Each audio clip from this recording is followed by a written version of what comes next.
Democratic Party, and surprisingly is a punk rock and mariachi guitarist and vocalist. That's something I learned about her during putting up this program that I did not know and was quite surprised by. Yolanda is seeking her second term. On January 18th, there'll be the party meeting up in Phoenix, and I hope everybody can be there and vote their conscience. So welcome, Yolanda. I will turn it over to you now. Thank you so much. Yes, the mariachi, I was in a mariachi with our Secretary of State, Adrian Fontes. I met him in 2013, but it wasn't a mariachi punk band. I think that's written somewhere. I don't know, but I like it. That's cool. Thank you, Democrats of Greater Tucson. Thank you, Joe and Mike and everybody for being here. I appreciate the time, the space. I'll keep this short. I don't have any prepared remarks. I'm running for re-election as chair of the Arizona Democratic Party. It was a really difficult learning curve being chair of the party. You've got to keep a coalition together. And now more than ever, Democrats have to remain united and not divided. So I, as state party chair, I raised and invested $475,000 into our county parties. I think our county parties are critical and to doing outreach to folks across in their communities. I help with rental assistance. I also raised and invested $275,000 into the ADLCC, which got a match from the state's project, and got a match from another org, and we were able to boost their numbers by $1 million. I think that's one aspect of being chair is the fundraising, but that's a very important aspect because you have to pay your staff, and I have staff. I've got offices. There's compliance firms I have to pay, or attorneys that I have to pay. And so I think it's a very important piece of this role. I would say it took up most of my time raising money for keep our programs and our lights on. I was able to successfully raise $7.8 million this election, this cycle.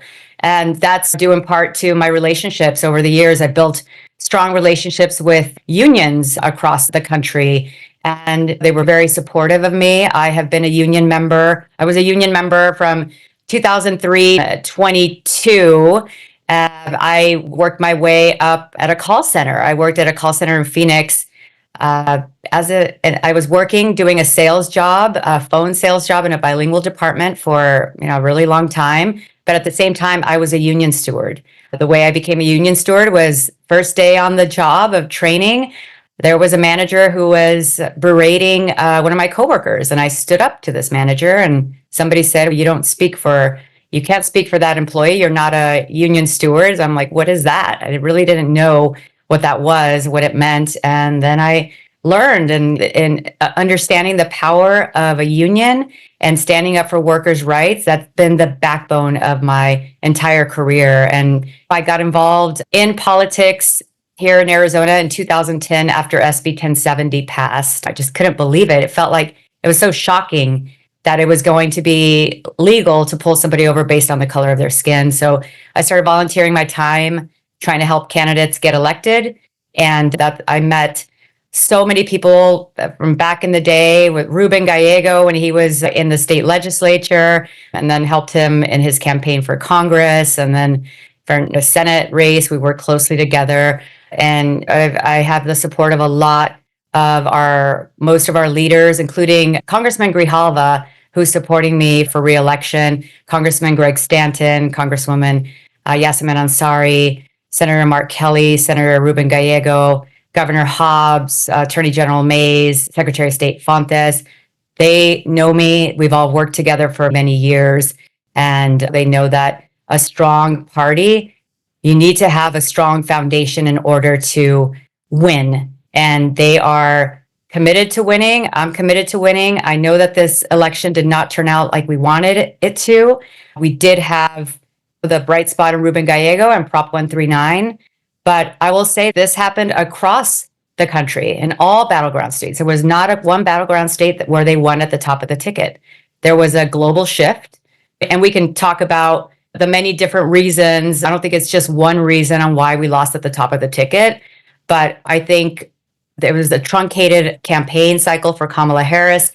I think we did not focus enough on an economic message, and we need to be bold about an economic message. And when people do not believe that we care about their living situation or the cost of living, they're not going to listen to other things coming from us. So I think that's one thing that we need to do. There are a myriad of things that we need to do, starting with community organizing, doing the hard work of just being in our communities month after month, day after day, and also refocusing on voter registration efforts. For many years, and this has not just happened here in Arizona, it's happened across the country, the responsibility of voter registration has been ceded to other like nonpartisan groups. And so when these nonpartisan groups are registering people to vote, they can't legally talk to people about being a Democrat or why you should register as a Democrat. And people are registering as independents and Republicans. So we need to refocus on that. I did talk to Senator Gallego about that. He wants to be very helpful in that program, but it is going to take buy-in from everyone across the state, similar to the signature collection for Prop 139. That was like an all hands on deck effort. I talked to the Prop 139 folks and some of the organizers there, and they said that this should not be any different. We need to try this. I did attempt a voter registration effort through this company called Civitech. I raised and invested $60,000 into this plan. And what Civitech does is they have consumer data from Democrats that were registered in other states and they moved to Arizona. So this was felt like low-hanging fruit. We got a list of 20,000 people for $60,000. And the program included sending them a voter registration form, sending them a letter from the party, a welcome letter, following up with some text messages, 3 rounds of text messages, then a phone bank, then a door knock. So that was an effort that we made, and we only got 698 new voter registrations off of that program for $60,000. So that's too expensive. That did not work the way that maybe I hopefully thought it would work. So we're going to invest money into other efforts instead of something like that. But I just wanted to flag that we did try some voter registration, and the results were not, you're going to need millions and millions of dollars to get a big bump there. But I'm so happy to be here. Thank you all. I know we've got a lot of work to do, but I feel there is no reason to despair. We are all collectively capable of doing hard work and strategic thinking, and I appreciate the time, and I'm open to questions.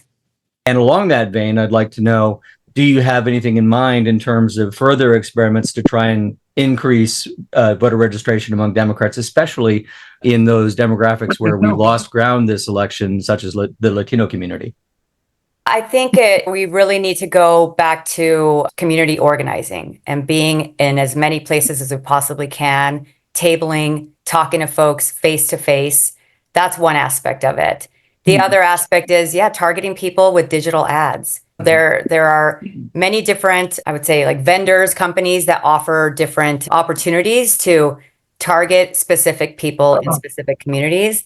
So I want to try that. I know that the Ohio Democratic Party, they've shared some information on things that they believed worked, and getting people to, it was like a real targeted thing to their phones. People are on their phones all day long. So it would just be like a quick targeted message. So I think a couple of those things, but I really want to get back to the boots on the ground, being everywhere, talking to people face to face. I think we have lost that civic engagement it's been eroded over the years. So I'm going to try that, but also add in other things that other states recommend that have been helpful to them. Just a quick follow-up on that. In terms of party spending at the state level, what does that look like in terms of how we redirect money at the state party level to drive that community engagement and that direct community organizing? So we have to still approve a budget. I think it'll happen in February. So if I'm reelected, a budget will be presented to the executive committee with our plans. I'm still putting all those plans together. But almost $500,000 in organizing and funding for our county parties. I want to expand that to our LDs. I know everybody needs support. It takes money, and I'm one person with one phone raising the money. So it is a lot of work, but I feel like I have the knowledge, capability, skills to now do it, and just calling on the people that were supportive this last election cycle and telling them we need to reelect Governor Hobbs, Secretary Fontes, Attorney General Mays. This is critically important and we need your support as soon as possible. Hello, Ms. Yolanda. I have a question about caucuses. What have you done in order to make sure that we retain and recruit within the caucuses that way that we are not alienating specific BIPOC people? And I can give you an example. I was like screaming from the hilltops from the beginning that Black men voters were going to lean more to the right because of economics, which so rightly said. And it wasn't about race, it was about money. And how can we as Democrats within our party address the needs of underserved communities and increase the visibility of the caucuses? Because I don't even know what caucuses exist. Mm-hmm. Thank you so much for your question, George. I appreciate it. All of our caucuses and councils that have officially formed, are on our website. If you go to azdem.org, you go to click on our party, and then there's a link to caucuses and councils. These are just the ones that have been formed, meaning that they have the required number of signatures from the state committee members, and that they have a leader, a co-leader, and then their plans. But there are other caucuses and councils that are being formed right now. This is the caucuses and council. Our plan is right now we have the African American Caucus of the Arizona Democratic Party, Native American Caucus, Asian American Pacific Islander Caucus. The councils, we have the Rural Council, Small Business Council, Senior Council, Progressive Council. I know that they're in the process of formation a Jewish Council, a Labor Council. So these are all councils and caucuses that are really important. And we've made a big effort to bring people in, find the co-leaders, get the template. I'm talking to folks about the disability caucus. Like, we'll help you with the Zooms, we'll help you with the plans. And that's how I helped with the senior council and get that set up, is walk people through. It's very simple. We'll help you set this up, and you just have to start recruiting people. And here's a list of people you can call. But yeah, I 100% agree. Caucuses and councils are very important.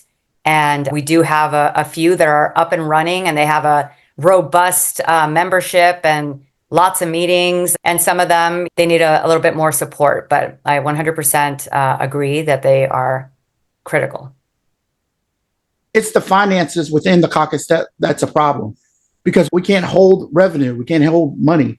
So when we want to put on events, we have to go ask yourself or the county, what can we do in order to, by changing the bylaws or whatnot, to get us to be able to have that pot of money, and also be able to have our own website. We should be able to have our own website and not be restricted to just, okay, we got to go through the state or to the county.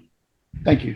Okay. That's a really good question. So there are, for folks' awareness, there are some policies and procedures that apply to the caucuses and councils that I talked to Connie, co-chair of the African American Caucus, about this. And this is something that definitely needs to be worked on. It requires the e-board vote. So I told her that I would be very grateful for her support in helping to rewrite some of those pieces, because we do not want barriers to entry in any of this at all whatsoever. Connie's willing to help on that, or somebody else. Oh, co-chair of the Native American Caucus also wants to help with that, editing down the policies and procedures, which I agree. There are too many barriers to entry. Okay, thank you so much. Susie, you have a question. I'm so glad you're here to answer all these questions. I am trying to get more tabling done through DGT. How much of an effect do you think tabling at local events has on getting to people where they live, where they work? What effect do you think tabling, being in direct communication, has with the public? I think tabling is so important. I think when people see others out in the community with a passion for our democratic values, that's so important. And you get people coming up to you, when I've tabled, people coming up to you like, oh, wow, I didn't know that there were Democrats here, especially if you're tabling or doing an event in a very red area.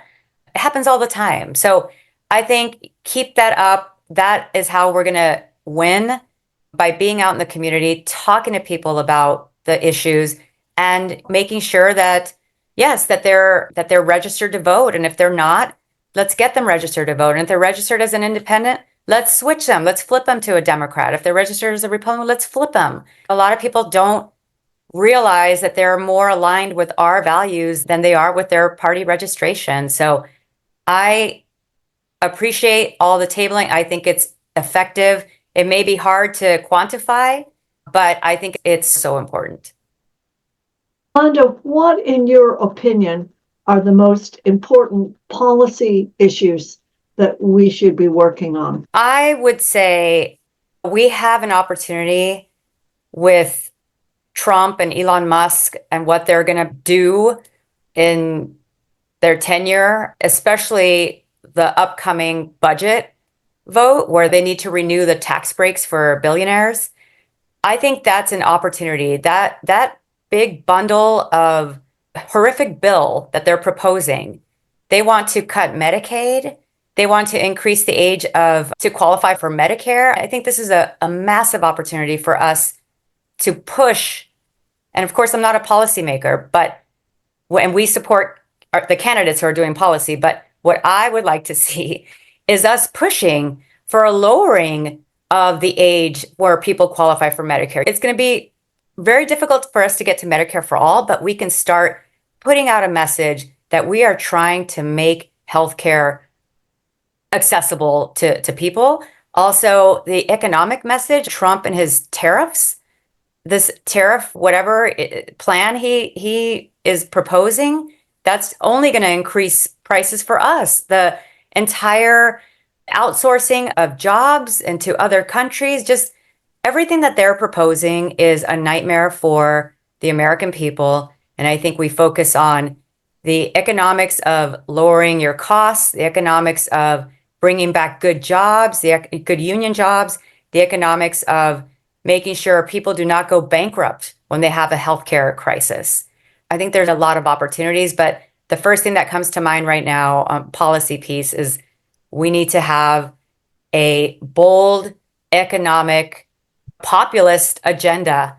And that resonates with people. When people believe that the Democratic Party, or they believe Republican Party, they believe somebody's fighting for them and their pocketbooks, I think we could bring a lot of people back. I have another question. Says, how much money was raised and spent on new staff members for the party, or hiring staff for campaigns outside of Maricopa County and Tucson? We had over 250 people on the ground through our coordinated. I was a part of all of those pieces, but I would need to go get that information. I can say that it was a lot. The LCC it's a lot. hired a lot of staff for the people in our targeted races. James Stevenson asks, you mentioned we need to be united as Democrats. Can you characterize factions or groups with differing viewpoints among Arizona Democrats, and where any differences might exist? And what are the pain points of debate or disagreement?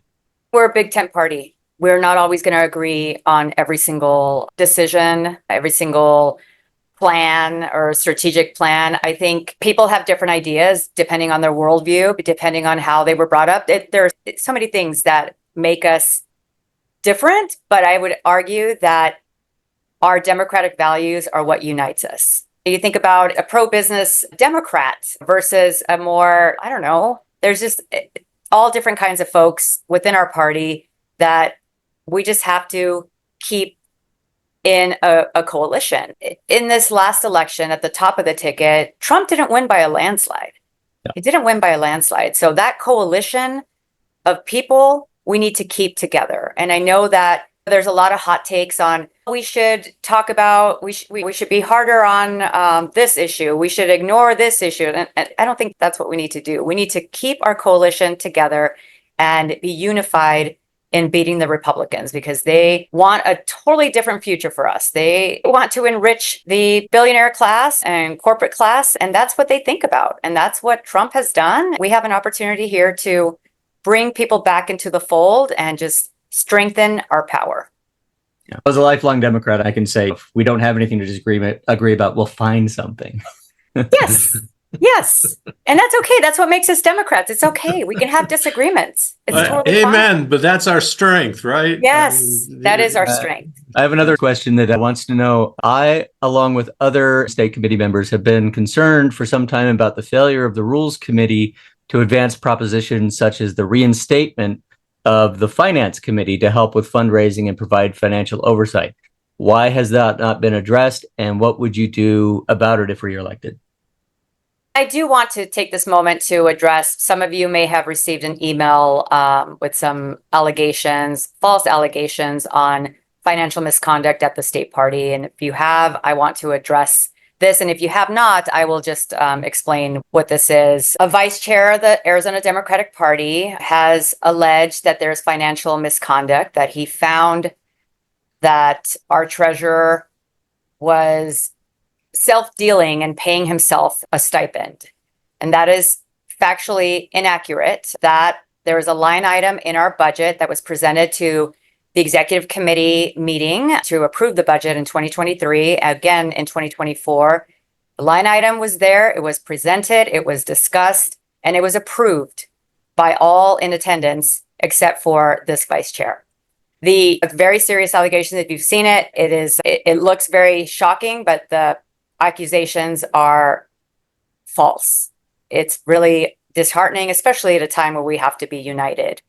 As far as the finance committee, the fiduciary responsibility belongs to the treasurer. That is in our state statute.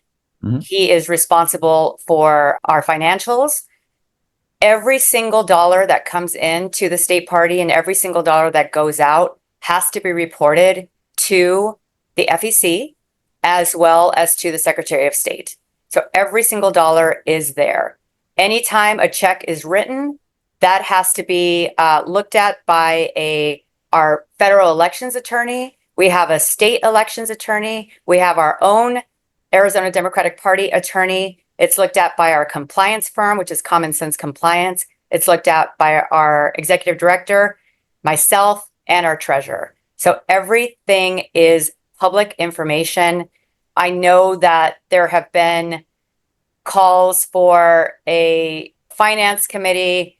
I have asked folks to help us raise money. I'm not opposed to that piece of it, but the statutory responsibility of finance belongs to our treasurer. We have a wonderful group to ask some questions here. Lillian Fox, you have a question for Yolanda? I have a concern that the Democratic Party looks too much like the elites. And I think a lot of our actions make us look that way because we are aiming at the elites. I think we need to be conscious of that when we schedule meetings and do things as an organization to appeal to blue collar people and younger people. So what can we do?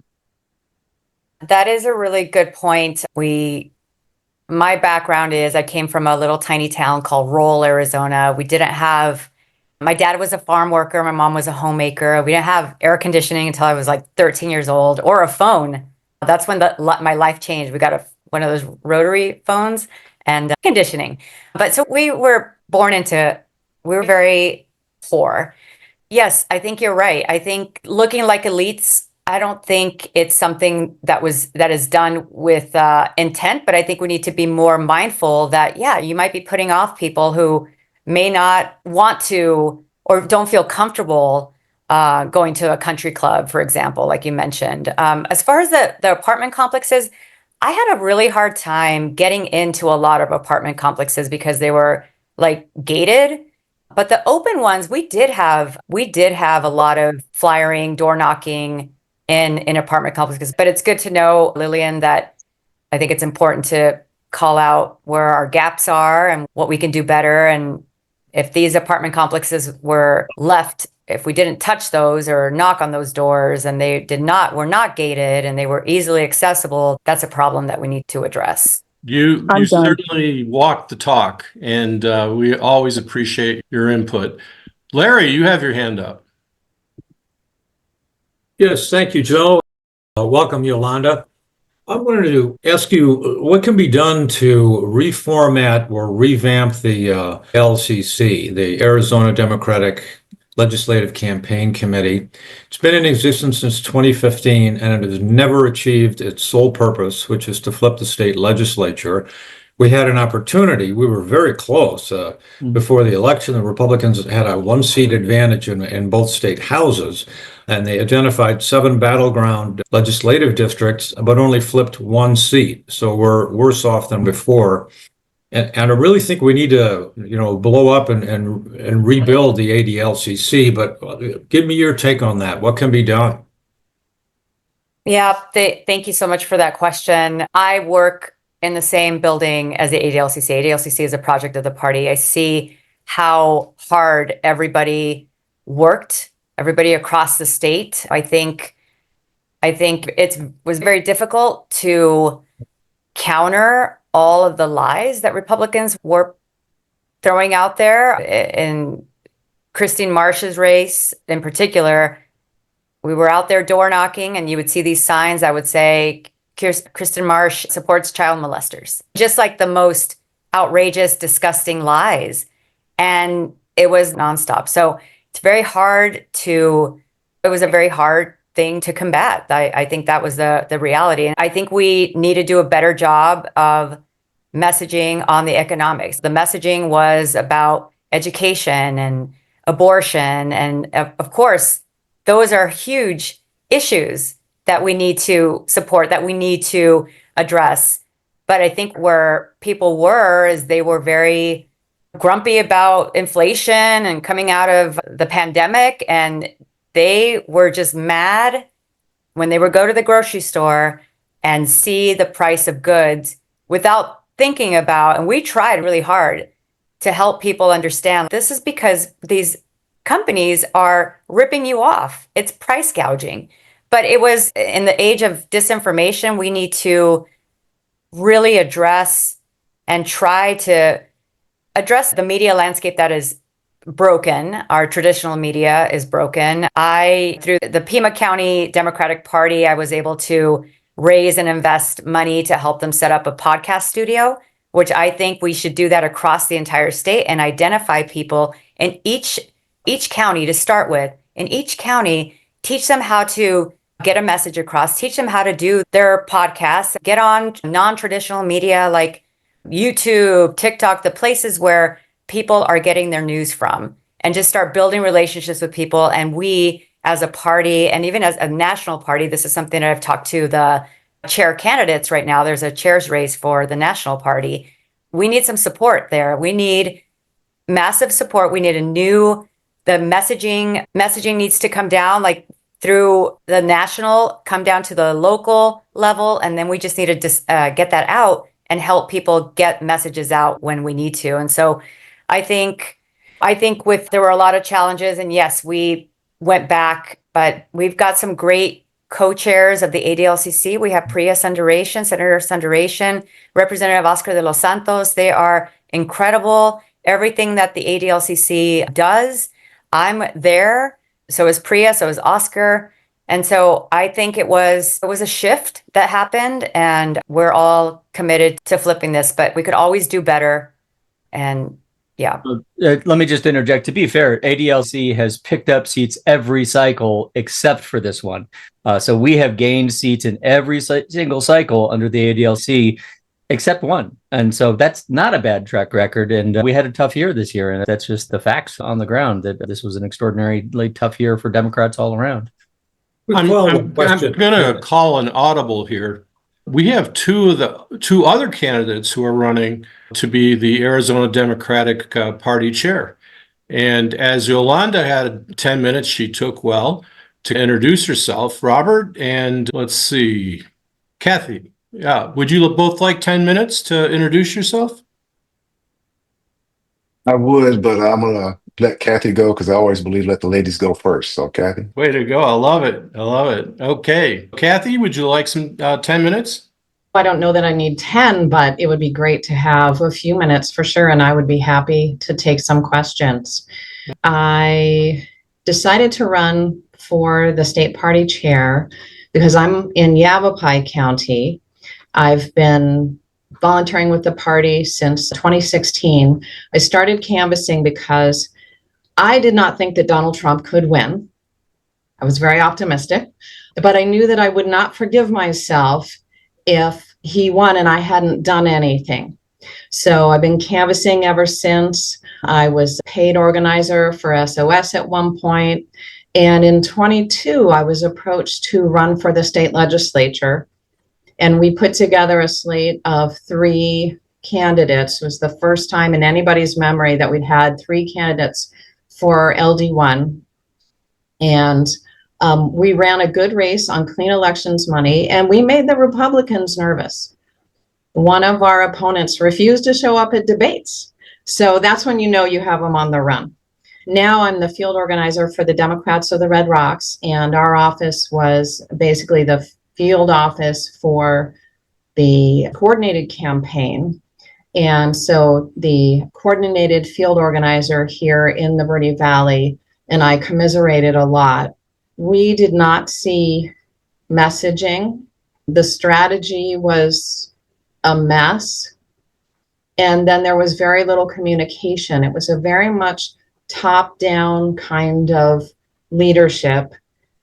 The field organizer for the coordinated was told, do this, meet this metric. There were metrics like make 200 phone calls a day. If you're actually talking to people, you cannot make 200 phone calls a day. And this is the kind of thing that's been going on with the coordinated for years now. And we keep asking, why isn't the state party doing a better job of giving guidance to the coordinated campaign instead of just stepping aside and letting them walk all over us when virtually no one in the coordinated campaign is from Arizona? And they don't understand the difference, for instance, between Phoenix, where somebody can knock on 75 doors in 4 or 5 hours, maybe, and out here in the sticks, even in Sedona, a very small town, you can't knock on more than 25 or 30 doors at a time. And partly it's because you are likely to find people at home and have conversations with them. And those are the most valuable canvases. So there needs to be an understanding of the local situation on the ground, really in each community, a neighborhood strategy where the PCs are doing the groundwork in advance and know who the Democrats are, know who the independents are, know which MAGA doors not to knock on because it's a waste of their time, and invite all the Democrats to get involved in that effort and be proud Democrats. You guys sound like you're really proud Democrats, and I'm so glad. When you go out, when I worked in the office, especially throughout the campaign, I wore my political t-shirts every single day, and then I ran all my errands in them. And so people knew I was a Democrat when they saw me, and I had bumper stickers on the back of my car. It's not plastered with them, but it wasn't subtle either. That kind of "we are proud Democrats" gives people an opening to ask, what do Democrats stand for? Why should I vote for a Democrat? And the problem is we don't have an answer to that question. There's no solid messaging from the party. And we need a soundbite, not unlike "Make America Great Again," that can be short and sweet. I asked a friend, I've been taking a casual poll. I asked a friend who happens to have a marketing background. He goes, "Oh, what about for the people?" And I really like that one. But I do think we need to have a discussion. There needs to be a big brainstorming. And it doesn't have to be one. It could be 3 or 4, but it needs to be limited. It can't be 25. And they all need to work around the same general concept. We unfortunately do need to reassure people that Democrats are the party of working people. I was having a discussion with somebody yesterday. They said, you know what, you're a working person if you have to ask someone for time off. And I thought that was a really good definition, because as the billionaires get further and further above the rest of us, working people could be making 6 figures. Right. So we need to do everything that we can to get our message out. But first we need a message, and we need a strategy for 2026. We need to be hitting the ground in January. And if we're not ready for that, then we are not going to be able to reelect Katie Hobbs, Adrian Fontes, and Chris Mays. And if we lose any one of those offices, Arizona is headed for a world of hurt along the lines of North Carolina. Okay, I'm going to go to Robert to give his statement, and then you open it back up to ask a question of any of the three candidates. Robert, you have the floor. Thank you very much, and thank you for having me this afternoon. Again, my name is Robert Branscom.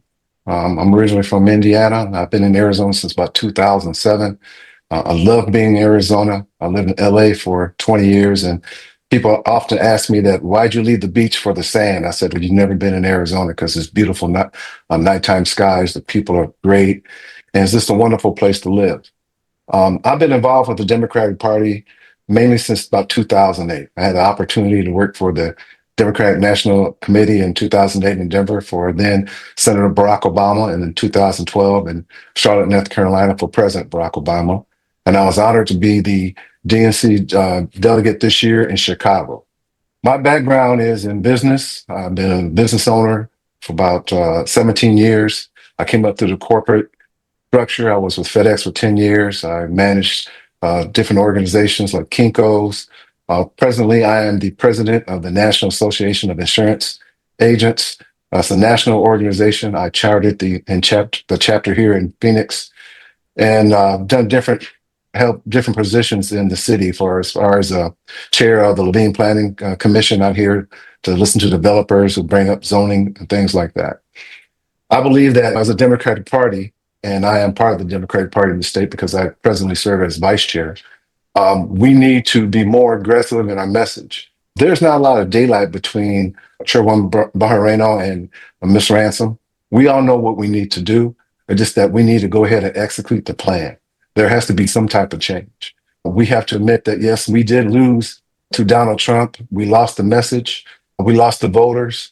And maybe part of we lost ourselves because we allowed them to identify us as the elite, which we know we're not the elite. We know over the years that Democratic policies have not only served the Democratic Party, but all citizens, even here in Arizona. And we need to recapture that mantra. We need to get back to letting the people know that we are the people, the working class. We do want better living wages. We do care about our environment. We do care about jobs and healthcare. But how do we do that is the question, right? And so I want to get back to the people. And how you get back to the people is, and I think the young lady who had talked earlier about her apartment complex, if we can't get to you, which we should have got to you if there's not a gate, we have to have our base get back to us because we have to rebuild our base.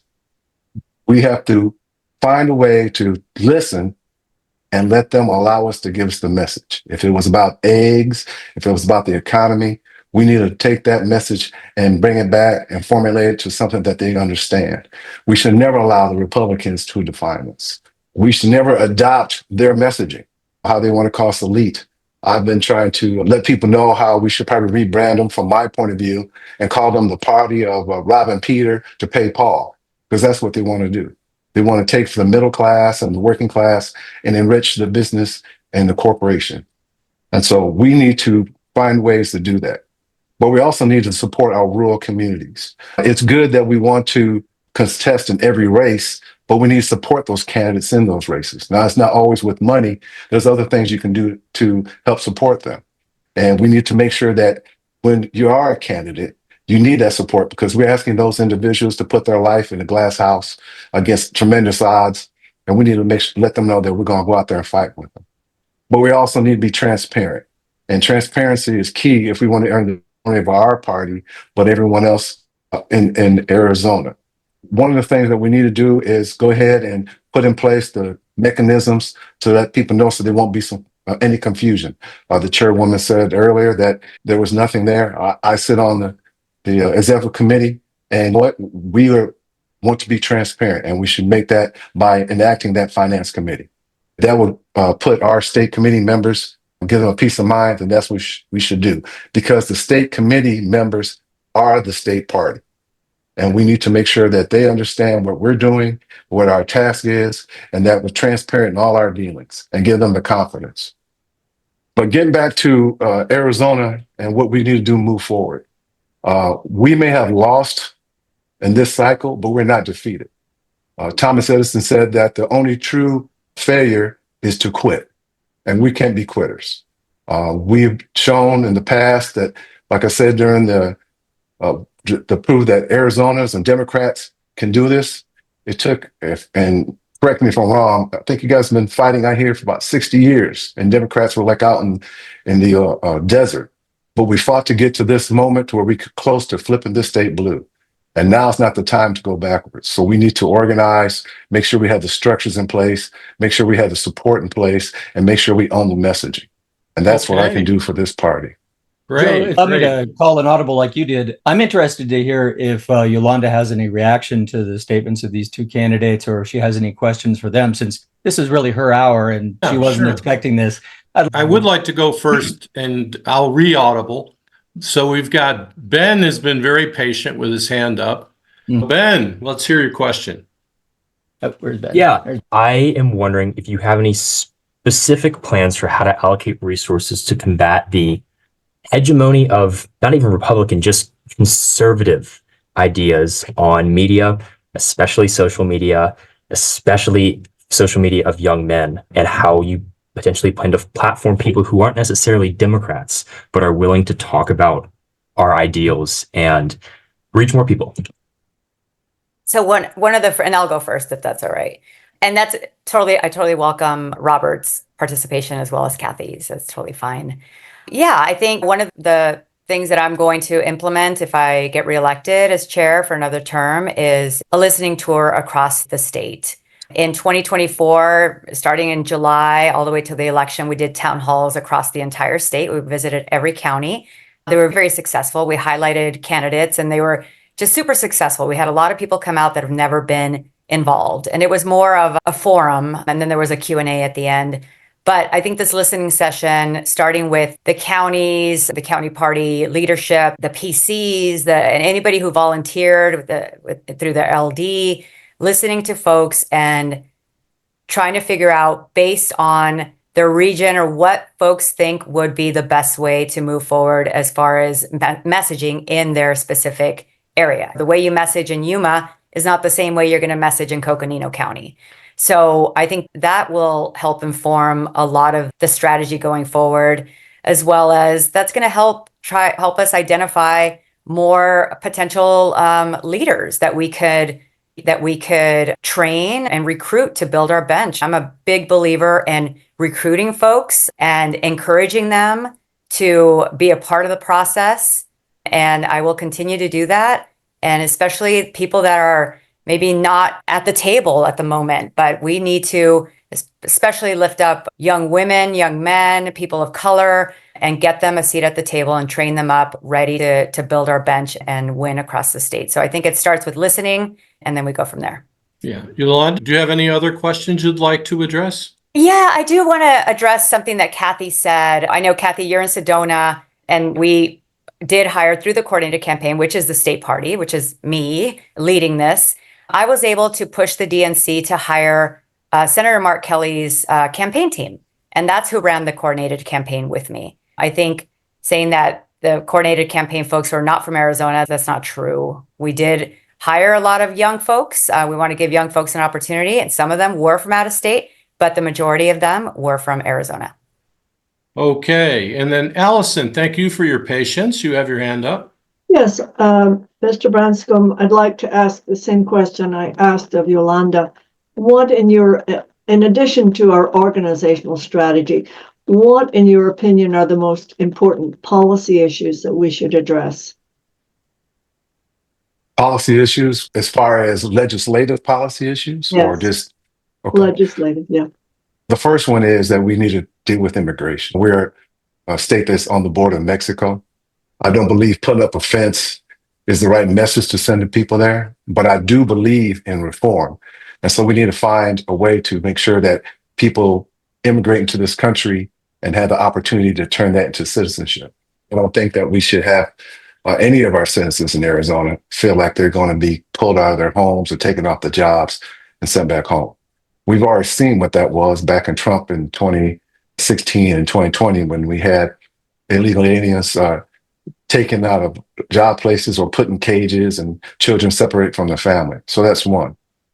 One of the second ones is the water crisis. We live in Arizona, and as we know, it's a desert, but we're having a water crisis. We had a company, our Saudi Arabian company, that was using our water to grow their, I believe, their alfalfa and shipping it away, reducing the water table. And so we need to really look at that and see what's going on. The third thing is that we have to have civil justice, make sure that our justice system is working properly. We have the Phoenix Police Department under DOJ investigation, and they came out with a report, which is not really a great report that you want to have come out about your police department about the treatment of our citizens. We should make sure that our citizens are treated as citizens and get the opportunity to have their due process. And last but not least is to make sure that women's rights. We did pass 139, but still there's going to be, I believe the legislature is going to try to find some way to undermine those things. And so those are just a few of the legislative things I believe that we should be focused on, and controlling the message. We can't let the other side control the message for us on those things. Thank Great. you very much. Thank you, Robert. And Maria Parsons has a question. Yeah, hi. I have a question that could be for any candidate, but specifically addressing something that Cathy brought up. And Yolanda, you actually touched on this too. So I worked on the coordinated campaign this last cycle as a regional director, and we did seek out local talent whenever we were hiring, wherever possible. I agree that people who know their communities are an irreplaceable resource, and we were actually able to find some really incredible organizers who really knew their communities and how to connect with them. The problem throughout was that it is a real struggle to find local organizers to hire. What ways would you guys recruit and cultivate local talent so that future campaigns don't need to rely as heavily on out-of-state staff? Since I didn't get to answer one in the last two, I'm going to take that one. It's fascinating to me to learn that a lot of the staff was the same from 22 to 24. It explains a lot of the issues that we ran into up here. And I know that our local organizer in 22, she was local, she lived in Cottonwood. She did not want to go back to the campaign because it was such a top-down structure. And she continued to try to tell the top people how to organize in a rural area because she was very experienced and knew the area really well, and pretty much got shut down a lot. So she didn't want to come back in. So we got a new person from Colorado. Loved him. He was great. It was a good hire in the sense of this is somebody who was willing to do the work, knew what the work was, and really hit the ground running as fast as he could, but he wasn't from here. Luckily, he was working closely with DOOR, the Democrats of the Red Rocks, and we were able to funnel a lot of volunteers to him. And he still hit the phones and was picking up anywhere from 5 to 10 volunteers when he was making his phone calls. So he never hit his 200 mark a day because he had conversations with people, and his job was threatened for that. So the way that coordinated campaign gets managed is a real problem. He was doing the work and being told he wasn't. That needs to change.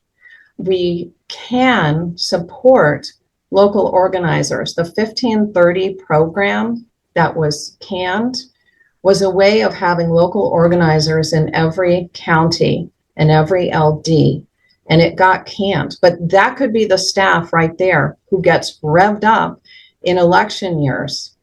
But that program went away, and I think that was a mistake. Okay, Cathy. I'll just note that we're at the top of the hour now. I wish we could fit in more material. This has been a great discussion. I want to thank Yolanda for being so tolerant and understanding of this last minute addition to the program.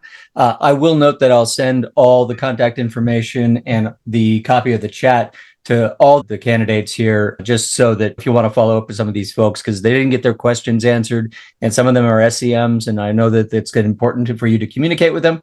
So I want to thank you guys all for being here.